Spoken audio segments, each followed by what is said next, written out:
I'm in a lot of physical pain right now, so if I'm not talking properly, that could be why. But anyways, though, in today's video, we're going to be talking about how to repair a computer that is constantly rebooting when you power it on. Whenever a computer first starts, it goes through like some type of sequential troubleshooting process before it actually turns on. Get fixed. Let's get it. Basically, what a computer does when it first powers on is it communicates with all the components just to make sure it's good. So it does a checkup. Are you good RAM? Yes, I'm good. Are you good graphics card? Yes, I'm good. Are you good hard drive? Yes, I'm good. So all that basically reports back to the CPU. What you want to do is power on the computer, and if it keeps doing that rebooting thing, you want to turn it off and then pull out a RAM stick, for example. In this case here, I do have 3 of them, but we're only going to be pulling out 1. Right, so you pull out 1 RAM stick and then you power on the device.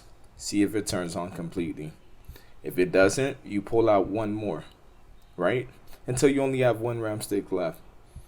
Now what that's doing is it's showing you that there's a RAM stick that's not compatible with the motherboard, or there are 3 different types of RAM sticks, and you're gonna have to put matching RAM sticks in order for it to power on.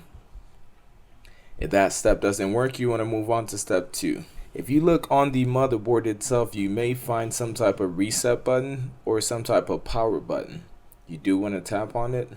You're going to want to hold it for about like 5 to 10 seconds and see if that fixes the issue. Step 3. You're going to want to pull out the BIOS battery. So right here, you're going to pull it out for about like 10 to 15 minutes. That's basically going to reset the BIOS of the system. Whatever configuration is saved on the motherboard is going to be factory resetted.